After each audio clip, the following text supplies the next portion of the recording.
Never touched anything. Okay. Talk away.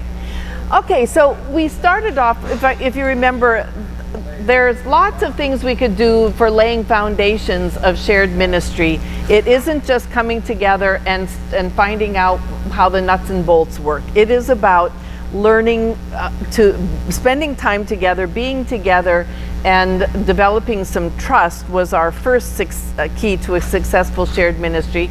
And our second one is communication. It is so vitally important that we be able to communicate with each other. And I'm going to, first of all, run rather quickly through some kinds of miscommunication. Oops, wait, wrong thing. This little guy says, so many methods of communication, yet so much room for misinterpretation. Ain't that the truth? And so, there are many, many ways to miscommunicate. I have chosen 4. Gossip, being passive-aggressive, blame, and mind reading. So we're going to look at those just a little bit more in depth. Gossip is idle talk or rumor, especially about the personal or private affairs of others. I don't think I need to ask for examples of gossip because we all know what gossip is, and maybe we have passed something along ourselves. But Proverbs 20:19 says, whoever goes about slandering reveals secrets, therefore do not associate with a simple babbler. But the church ladies would say, we don't like to refer to it as gossiping, we simply consider it sharing our opinions about other people's life choices. Well, if you're sharing your opinions about other people's life forces, guess what? You're gossiping. It's when you make somebody else's business your business and you don't say it in the nicest way. You say it so that that person is going to look bad. You say it whether you know it's true or not. And we're usually happy to pass along the things that we hear about someone else if it makes us look better than them. So again, this is what Luther has to say in the 8th commandment, you shall not give false testimony against your neighbor. What does this mean? We should fear and love God, that we do not tell lies about our neighbor, betray him, or give him a bad name, but defend him, speak well of him, and take his words and actions in the kindest possible way. And that goes for her also. So we have lots of injunctions against gossiping, and yet it is one of the major forms of communication in our churches, in our congregations. Don't tell me that I don't know what I'm talking about. I know about such things.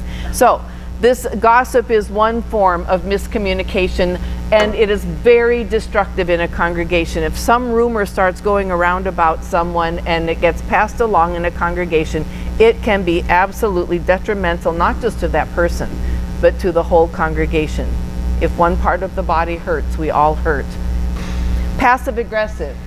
This is a way of behaving that seeks to manipulate others indirectly and resist their demands rather than confronting or opposing them directly.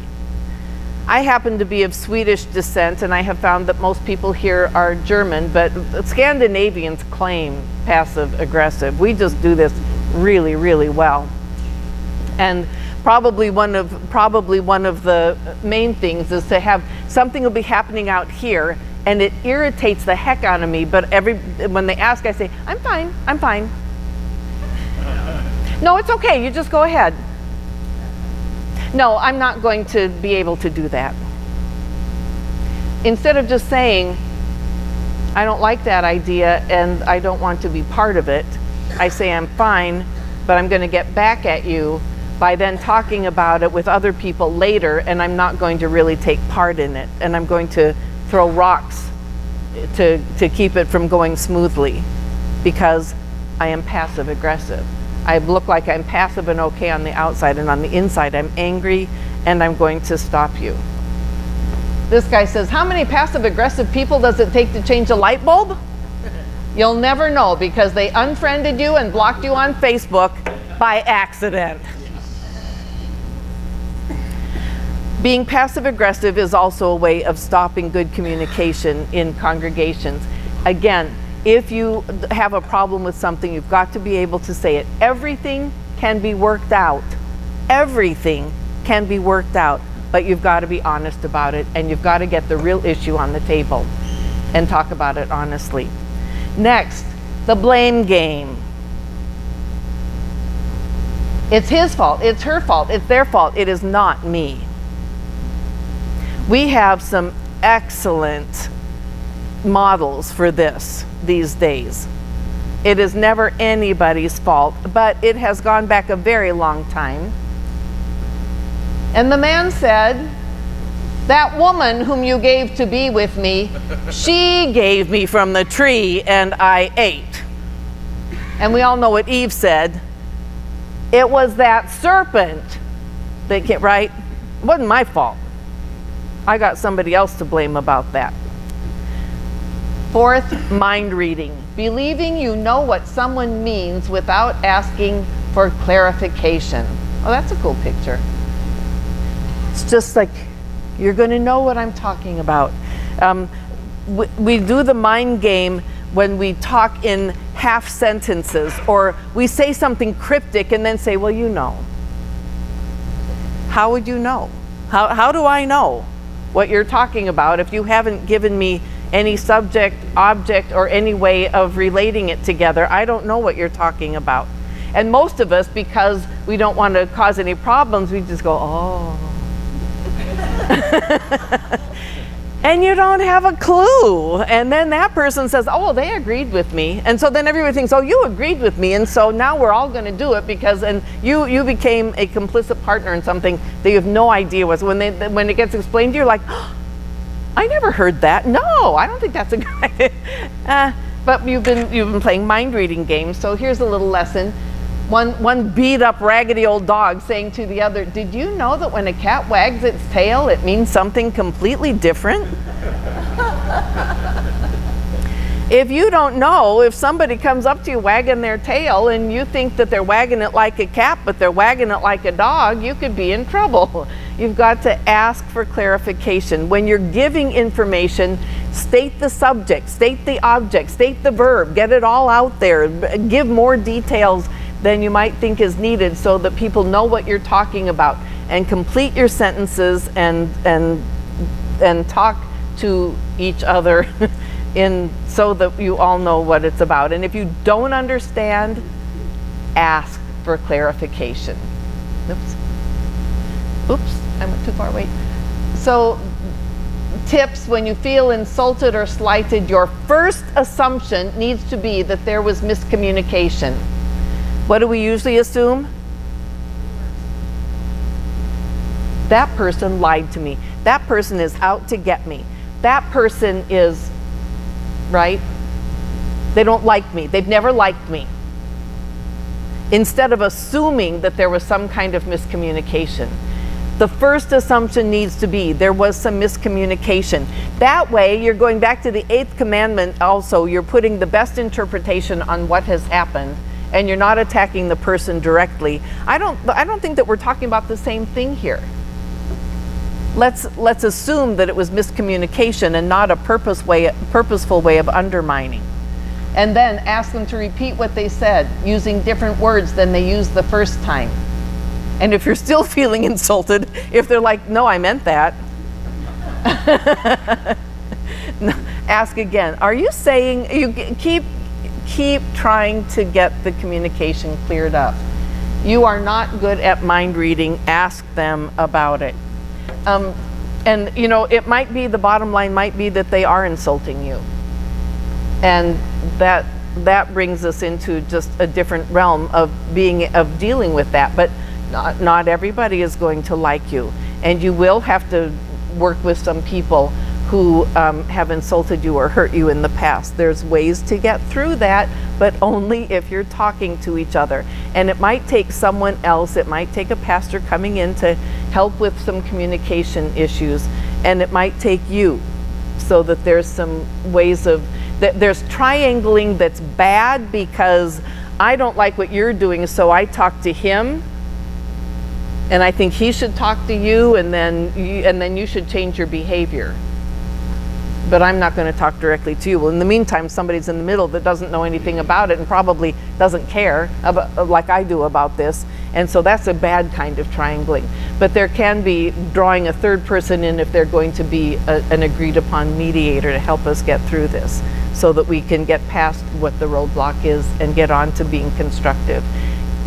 I have found, I'm 65 years old, I have found that there are very few people that you just absolutely cannot be in a room with. And there are some, but most of the time you can work things out. So, antidotes to miscommunication. Speak directly to each other. Do not involve a third party. Do not listen to gossip. Tell them that you will go directly to the source for information. If somebody's telling you a lie, that really gets them scared. Oh, really? Well, I'll go ask them about that. Use I statements. This avoids the blame thing. Instead of saying, you always do and you're making me crazy with this, to be able to say, when I hear that, I start feeling upset because this and this and this. Make I statements, not you statements, which sounds like you're blaming someone. Control the tone of your voice. Avoid speaking in anger. That old thing, count to 10, that works. And if it doesn't work, count to 20. And if it doesn't work, just say, let's have this conversation at another time, because I'm just feeling upset about this. And I can't have a good conversation. Can we revisit this in 20 minutes or tomorrow? Rather than speaking in anger. Speak in complete sentences. Again, that's the mind reading thing, so that it's clear what you're talking about. And then ask questions if you're still not clear. Put words to your feelings and your ideas to avoid guessing. Sometimes this takes some work on yourself. Maybe you're having a feeling. What is this feeling I'm having?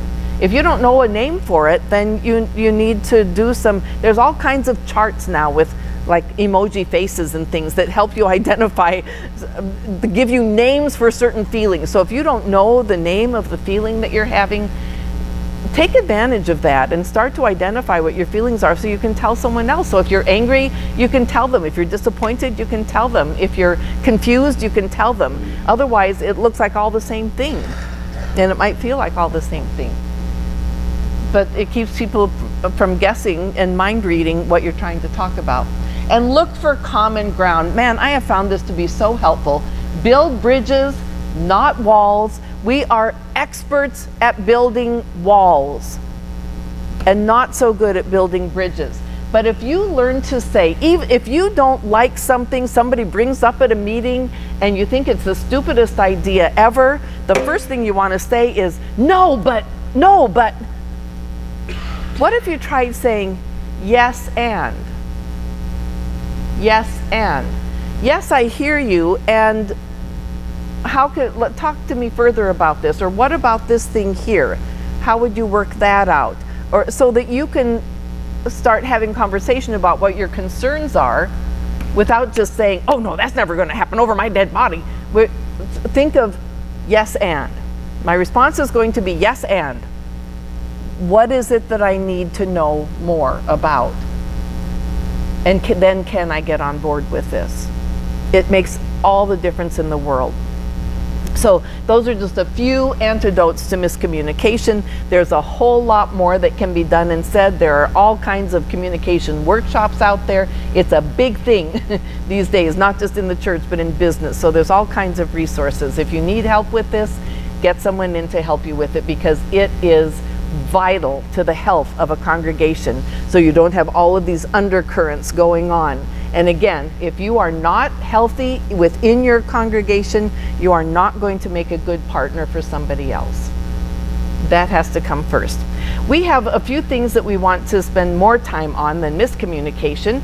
We want to talk about communication, first of all, within the congregation, and secondly, between congregations, and then thirdly, between pastor and person, or the congregation and the pastor. So those are the stories that we're going to be telling now. First of all, communication within each congregation. And Ruth is going to come up and talk to us about an experience in Fayetteville. Which is not Fayetteville, I found. It's more like Fayetteville. Well, we had, at first, several older ladies that retired, and they would call each other in the mornings, and then they just started little gossip, little rumors and speculations, and then they decided, I don't like this. I want this changed, and I want it changed now. And they're just negative influences calling each other. And then we'd hear about it on Sunday morning, but the one who's doing the calling and starting it wasn't in church. And it just kept going on and on. And we were just, finally it got to the point we had to bring in the mutual ministry team to visit with her, to hear her side and get to the facts. And then I guess she realized she was wrong. She's still a member. She doesn't come as often, but she backed off. But you got to get out there and say, well, this one's calling and saying this. And they were always coming to me, being president and a musician. I was always there and letting me know, at least, and communicating with me. She's calling me about this. Well, what are you going to do about it?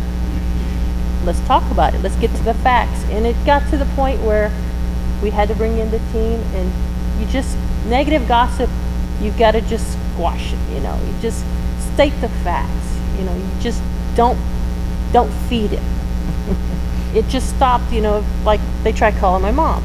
His mom's like, that ain't what I heard, so they quit calling her, So it got to where, she wasn't going to play. She wasn't going to play, and she was just calling the same ones. You'll know who are susceptible to taking and listening to them, but you got to just realize the facts. Don't put up with the gossip. Ask better questions and get to the bottom of it. Thank you.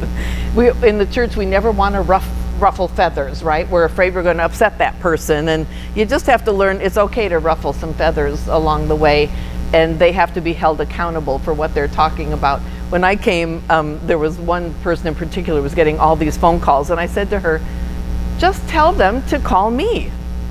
Well, you better talk to the pastor about that. You better talk to the I said, they won't call me. Oh, I don't want to get you don't have to be my savior. Jesus did that.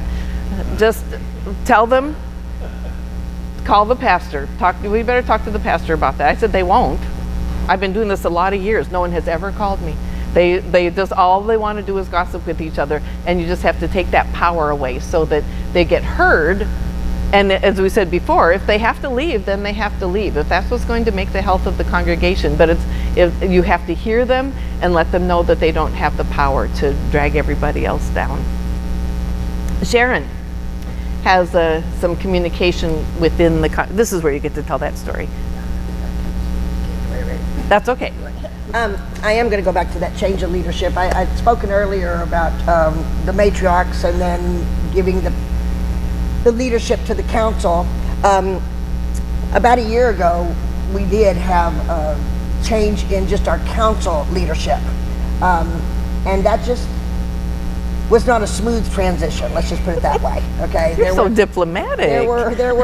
There were members that, being president of a council means something, but you're the president. Well, okay, what does a president do? Conduct meetings, right?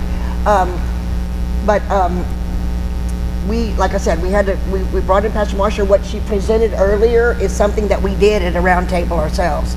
I guess what you take out of that is I'm looking in a mirror, and it really starts with me. I need to read that probably every day on how to address and how to say things in a more caring nature. I'm a little bold and brash, and people don't always respond to that. But I will say, at the end of our little retreat type thing with Pastor Marsha, I served with a woman on council, and for at least 2-3 years, and it got to a point where we had to agree that we would disagree. Okay, I mean that was our big breakthrough. We will agree that we disagree.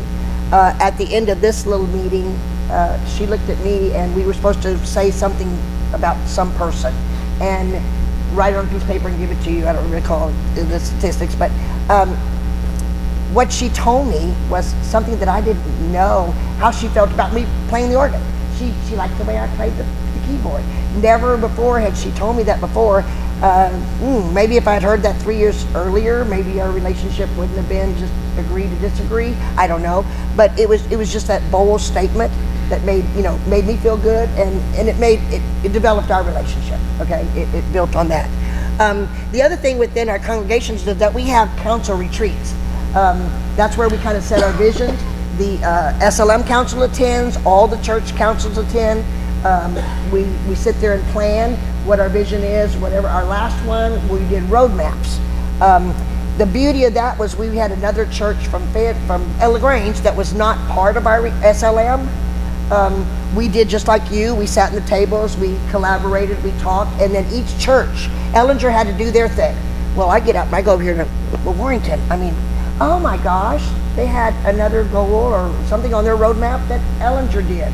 So we kind of shocked the church in LaGrange, going, well, golly, look at y'all. I mean, y'all are all walking around asking, well, what did you do and what did you think?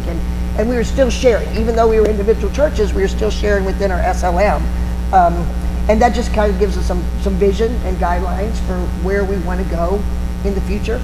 It's a commitment like anything else, but it's good planning. It's good planning. Roadmap. So we're into roadmaps now. So if anybody needs a roadmap to one of our churches, I got them in my email. Send me your email. And it was so important from that too to let the word get out to within the congregations. And so I think each of our congregations has taken some time now in Sunday morning announcements to talk about, well, what the council is working on and what is our vision, what's our mission, and to try to communicate that information that way. And Vicar B has some things she wants to share. Okay. I think that's the next. Those are the next one. Let's see. Bulletins, announcements. Okay. This is These are our bulletins. So, I mean, communication is important, as we've been talking about, and we all want to use as many means of communication as possible. I think it can seem like when things are chaotic that if you only have one stream of communication, it feels like it's streamlining things. You want to have one message, but maybe multiple means of communication. That might be a better way of helping to get things out. Write that down. One of our means of communication is through our bulletins, and especially our announcements as well. So, do you want to pass? I just took these from last Sunday just to see. We're going to have these on we have a table over there that has show and tell stuff. Oh, okay. We have a bigger one this Sunday coming up, but We sure do. anyway. So the calendar. on the back of our bulletins, all of our congregations have the same bulletin. We do the same order of worship, and on the back there is information about what each congregation is doing, so that we can all show up together. So we have our calendar of events for the week and information about who is going to be helping to serve for the worship service for the next week after that. Our announcement time is also very important. It was one of the first things that I noticed when I came to SLM is that at the beginning of the service, we do announcements. This is what the shared ministry is doing. This is what's going on. And then Pastor Marcia says, and what's up with you? And we have time where people in the congregation share about what's going on with them so that we have open means of communication. It doesn't have to always be formalized or fancy, that you can take time to just find out, and then people will stand up and talk about prayer requests, or they'll talk about things that are going on in the broader community, things within the churches, and then we can share that amongst everyone else so that, again, we have common message, but many different ways of communicating. Okay, thank you.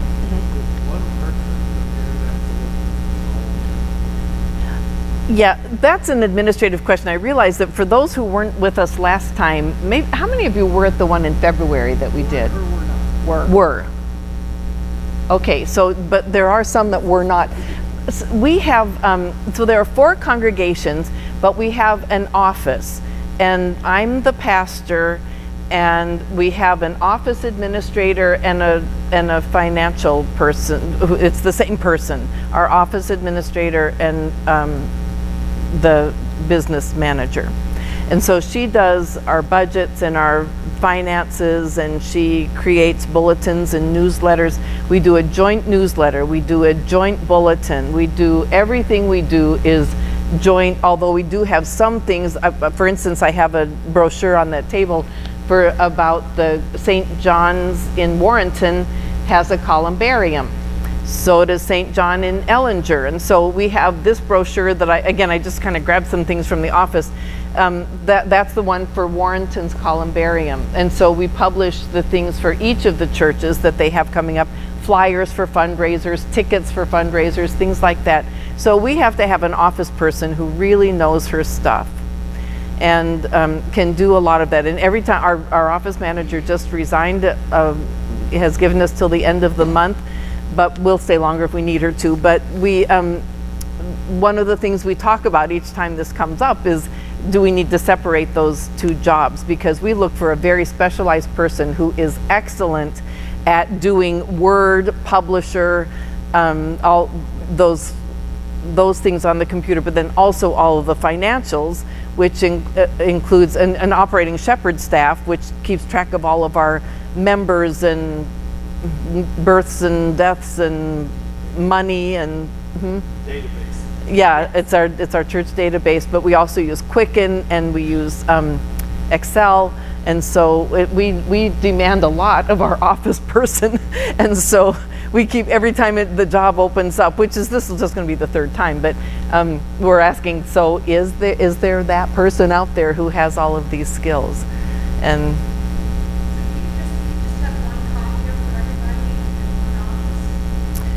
well, we actually have several copiers, but we had a really fancy one. That's the thing too. We have top of the line stuff.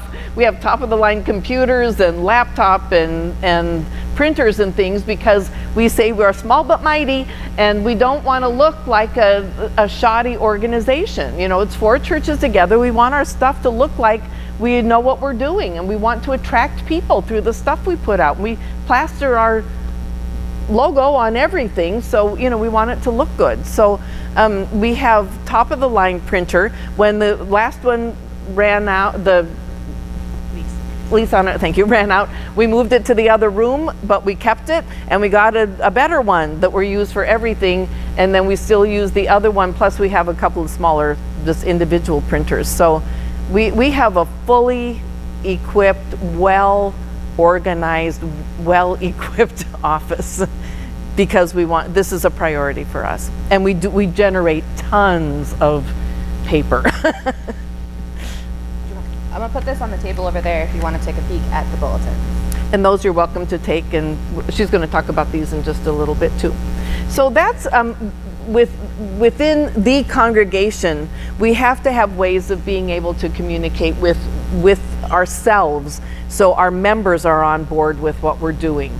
But also, because we have 4 congregations, and it is important it is important to us that we make a stronger shared ministry if we know what's going on in the other congregations, and if we have communication between ourselves. And so we have some ways of doing that we want to talk about also. And Ruth, you're going to talk about the Congregation of Councils.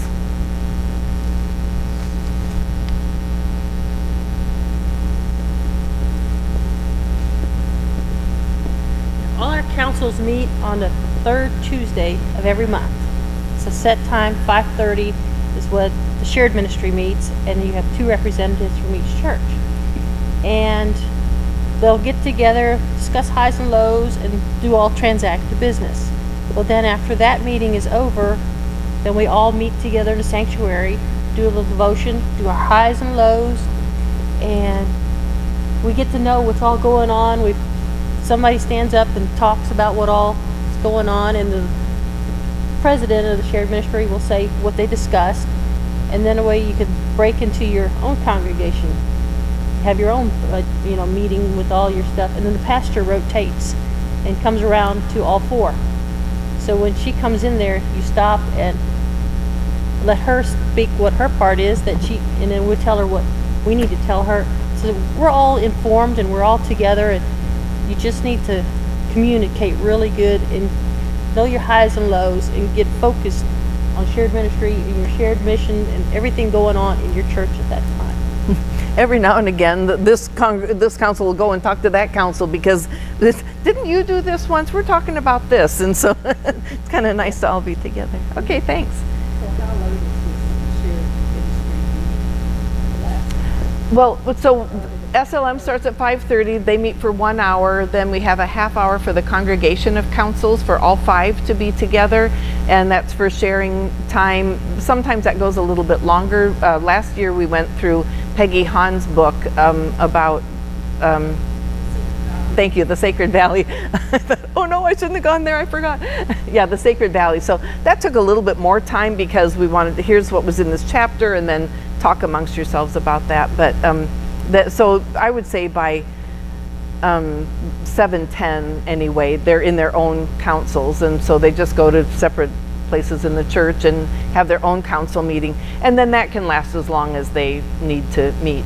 So there are times that they don't have much on their agenda. They might be gone by 7:45, but usually 8:15, and every now and again, if there's something big going on, they're really ironing something out, we've stayed till 9 or so. And of course we get this, oh, it's just such a long night. Well, yes it is, but the advantages far outweigh how long that one night is. And this is again thinking like a shared ministry. They're worried about my time.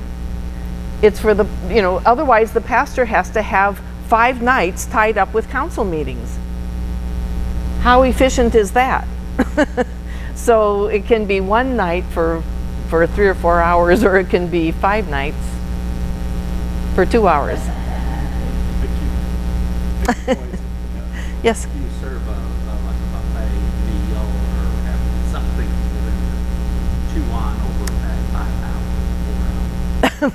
We're usually only there about 3 hours, but it is right at dinner time. But people can bring things if they want to. We often will have just some snacks, desserts or something, cookies or something.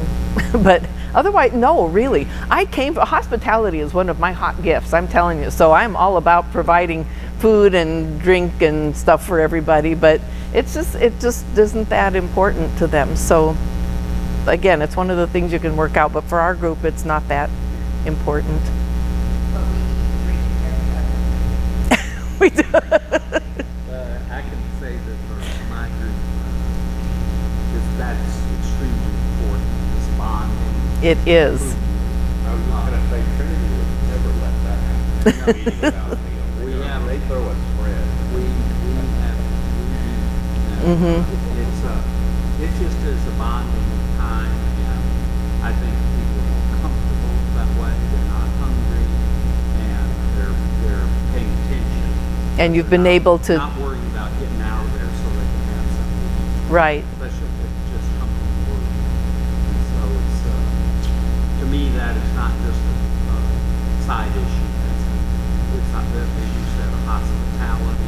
Right, it's part of the Part process. of the process, Yeah, and I really think because of the way we do it and the time that it takes anyway, there would be some objection to that. Just adds time to it. So doing the highs and lows in the middle seems to be fine. I can't see what you have up there. Oh, we better move along. Thank you. Just holler it out. Okay, Sharon is going to talk about council retreats. Okay, I mentioned about the annual, we do an annual council retreat where the SLM and all 4 individual councils get together, usually along with someone else. This year it was with St. Paul and LaGrange. Year before that, I think we were in Fralesburg and New Ulm. So it gives you an opportunity to set your own goals, your own visions for SLM, as well as your individual churches, as well as collaborating with other rural churches around you. There was something else I was going to say. Oh yeah, and then as far as getting with everything else, technology. I love technology. in the bigger church, in our bigger church, Rudersville, has a PowerPoint. So the bulletin that Brigitte showed you is up on that PowerPoint. Once again, that's a learning stage for rural people to look up and not in a book. But it's just so advantageous for musicians, for the availability and the comfortness, I think, of guests coming in. You know, no confusion there. It's all up on the screen. Our website is ongoing. A friend from another congregation just texted me to say, how's the conference going? She just took on, she just volunteered to submit information on our website and keep that updated. So once again, communication through the website and personal contact is where we're at. Thank you very much. The one who, we're going to talk a little bit more about that at the very end when we're talking about cooperating and thinking cooperatively.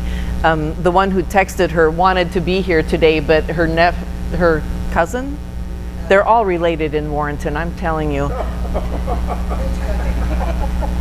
He had the kid of all the whole families, the kid had a baseball tournament today, so they all went there. Otherwise, two of them were coming with us. And the other one who was coming from the Rudersville congregation she was sick when we met last Sunday to go over what we wanted to talk about and share ideas, and she was still sick, so we just let her stay home. Okay, Brigitte, Bickerby. Okay, so I mentioned about the bulletins before, so that's when you're thinking about within the congregation, what's going on, even though the information is about what all 4 congregations are doing. So that's sort of like a week at a glance. And then monthly we put out our newsletter, which is for all 4 congregations. It's the same, everyone gets the same thing. It's posted on our website. Our website is actually really high functioning, which is extremely important. So anyone in the community can go and find out what's going on, not just within our individual churches. And it has, in our newsletter that's printed, we have our monthly calendar. We got a lot of stuff going on. There's a lot of things happening. You have to keep track of it. And it also is posted on our website as well. So we share information readily. And I would also say, our youth are very close to each other. They're really good friends. They hang out a lot, and they Snapchat all over the place all the time. And we are both our Snapchat friends with them all. So, except I don't know how to use it, but she can. We're working on it. I accept all the friendships that come my way, but I have yet to figure out how to make it work. But so I'll put these again on the table over here. Thank you. And Ruth was going to share one more thing. Because we already talked about the musicians, but getting our members together.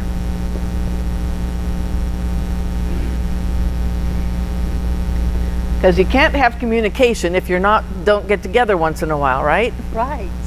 So our musicians, at worship team, we kind of choose joint worships where we can actually 4 times a year all combine at one location, and that gives us musicians the chance to be together. Like Kristen loves to sing, and Sharon and I like to do harmony, and we'll do 2 pianos or piano and organ. It gives us something unique, and when we're all together, and that way we can all communicate better. And then we like to do a meal, of course. Yeah, and then we have WWW on Wednesday nights, so that helps. We all go for Bible study. It's an opportunity because we rotate between 4 churches. Like now we're in Fayetteville, and last time we were in Rudersville, and we all get together. You just worship and you discuss things and have a meal. And you just get. The more you can have events together, the better communication. Sometimes we even mix them up and make them sit at a table where they don't, with people from other churches, so they're all kind of mixed up. They don't always like that, but. And of course our youth get together and do things together and have for quite a while, but we go to the youth gatherings. We take a big trip every summer, although this year, or 2018, the youth gathering's in Houston. It won't be that big of a trip, but they're like, really? The last ones got to take a plane and go to Chicago, and then they went to Detroit, and you took them up into Canada, and we're going to Houston? Yes. raise the roof. Well, they'll have a great time. But just trying to get together. Okay, so communication between our congregations, some of them are huge things and baby steps along the way also, but getting together and sharing that information, we are always looking for ways to be able to do that. I was really impressed when Pastor Sue and Pastor Greg and I were on a call together on the computer, and Greg said, well, you asked a question and Greg said, well, it's on their calendar. Oh, I guess I don't have that. It's on the website. You just go to their website and go down to the bottom and it's, well, yes, somebody's using the website.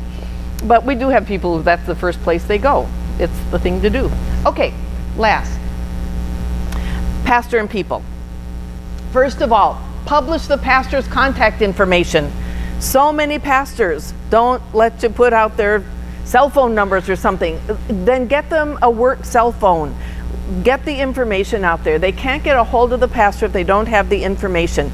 Pastors have to let someone know where you are. Our office administrator, I don't care if I'm getting a massage in Austin, she knows that that's what I'm doing. There has to be trust in the office, and if there isn't, then somebody has to go, because you have to be able to trust the people that you're working with. And I'm going to trust that she knows I'm getting a massage in Austin, but she's not going to say to the next person that calls, oh, she's getting a massage in Austin, so you better call back. Hold your breath. Right. Exactly. But she's going to say, I expect to hear from her. She's not in the office right now. I expect to hear from her in the next couple of hours, and I'll give her the message. There you go. But somebody knows where I am. If there's an emergency, if there's somebody rushed to the hospital or something, somebody knows where I am and knows how to get a hold of me. So I think that that's highly important. Vic or B? So even though I'm new to the community in general, they still have opened up. My cell phone information is out there. It's on the bulletins, it's on the website, it's readily available. An example of people using it, I was working on something yesterday and one of the parishioners called me and I wasn't able to answer the phone. She left a message and I called her back and I said, I'm sorry that I wasn't able to answer before. And her immediate response was, well, that's okay. I know that you're busy and I know that you will call me back.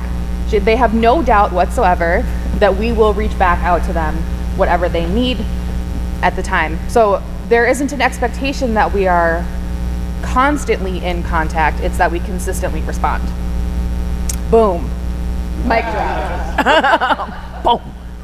Way to go. Mutual Ministry Committee. There's always a what does a Mutual Ministry Committee do? How do we use it? What is it? We use our Mutual Ministry Committee as to be the ears to the ground. If I am concerned that I think something's going on over here, nobody's telling me about it, that's who I would go to say what is going on. Fortunately, it hasn't happened yet, but it's so we have a place to share information if we need it.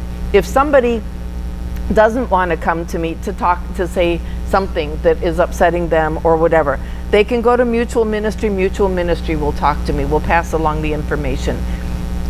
Each of the staff members meets with this committee at least once a year, so they can just check in about how things are going, if there's anything we need to do differently or improve on or whatever. I think this is a highly important committee to have. As I was in a church once that had a very well-functioning Mutual Ministry Committee. I was the associate pastor. The senior left. I was there by myself for a couple of years. A new senior came in. The first thing he did was get rid of the Mutual Ministry Committee, and the next thing that happened was everybody was all up in arms because we didn't know what the heck he was doing. And so maybe you never use the Mutual Ministry Committee, and that's a great thing, but there should be one in place, and they should know each other, and they should be at least functioning, meeting a couple times a year so they can be just discussing what's going on. Encourage direct communication. Again, I don't expect anybody out there to come to my rescue. If somebody's complaining about me, or they don't like something I've done or said, or they don't like the way I preach or the way I dress or whatever it is, then the answer everybody is told is You better go talk to her about that. You don't have to defend me to anybody, I always tell them. I can stand on my own. I have thick skin. I'm not gonna wilt and die, and I'm not gonna leave. We can work this out, and probably they won't come talk to me anyway, but it stops any yip-yapping out there. It just stops it. Enforce the 8th commandment. Speak kindly of one another and assume the best. And I think this is whether you're in the office just with the office administrator, whether it's Vicar B and me just talking, the two of us, whether it's in an email or some kind of private technology thing that's going back and forth. We should be talking positively about one another. That is the way it should be, and assuming the best. Not that this person's out to get me, or that one's causing trouble or whatever. It's just what is going on here? Are you having that experience too? What can we do to turn this around? And assume the best of each other. Assume that everybody is on the same track, going the same way. And then last is the body of Christ. It isn't that I'm up here because I'm the pastor. I have a function. We are the body of Christ. I have a function in that body, but so do you, and so do you, and so do you. And so we are all part of the body, and we have to work together on this. And I think that that goes a long way too. Vicar B.